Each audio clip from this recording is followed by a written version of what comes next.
इतना अंतर रखिए जितना अंतर आपके स्तंभों के बीच है। जितना ऊपर खिंचाव देंगे उतने ही आपके फेफड़ों का फैलाव होगा। श्वास को छोड़ते हुए धीरे धीरे आप वापस ले आएंगे। कंधों के लिए बहुत ही उपयोगी फ्रोजन शोल्डर्स के लिए विशेष है। इसके बाद हम स्कंद संचालन की क्रिया करेंगे। दोनों हाथों को अपने शरीर के पार्श्व भागों में 180 डिग्री कोण पर ले आइए। अपनी हथेलियों की डायरेक्शन को चेंज कर दीजिए ऊपर आसमान की ओर। यहाँ पर एक कुंज बना लीजिए अपनी अंगुलियों का और अपने स्तंभ पर लाकर रखिए। सामने की ओर कोहनियों को मिला लीजिए।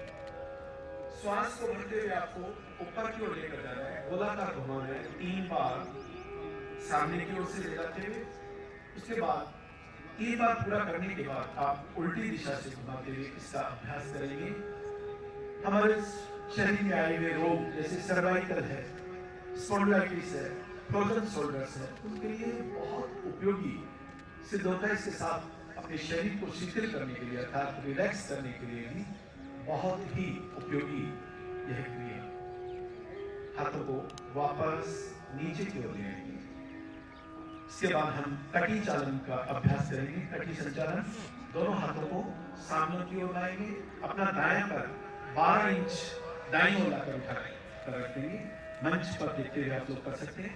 हथेलियां आमने सामने और हथेलियों के बीच इतना अंतर रहे जितना अंतर अपना कंधों में है। श्वास को भरते हुए काउंटिंग के साथ राइट हैंड साइड में जाएंगे। एक आपका इधर हो जाएगा। कमर के लिए बहुत उपयोगी, 2 कॉन्स्टिपेशन के लिए भी बहुत उपयोगी। बीच में आके रुकिएगा। 3 लेफ्ट हैंड साइड में थोड़ा ट्विस्ट करने का प्रयास करें। 4 हाथों को इसी स्थिति में रखिए। हम घुटना संचालन की क्रिया का अभ्यास करेंगे। तो हथेलियों की डायरेक्शन को चेंज कर देंगे नीचे की ओर और श्वासों को बाहर की ओर छोड़ते हुए जैसे हम कुर्सी पर बैठते हैं। जिन्हें घुटनों में दर्द लगे लोग नहीं करेंगे। जैसे कुर्सी पर बैठते हैं उस तरीके से श्वास को छोड़ते हुए रखेंगे। सामने मंच पर देखिए। जितना आप सहजता से कर सकते हैं उतना रुकने का अभ्यास करें। चेहरे को सामने की ओर करें।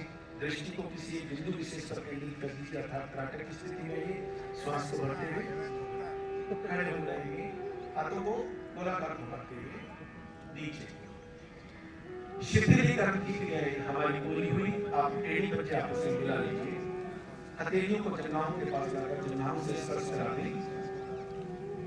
अगला अभ्यास अर्थात खड़े होकर किए जाने वाले आसनों का अभ्यास करेंगे।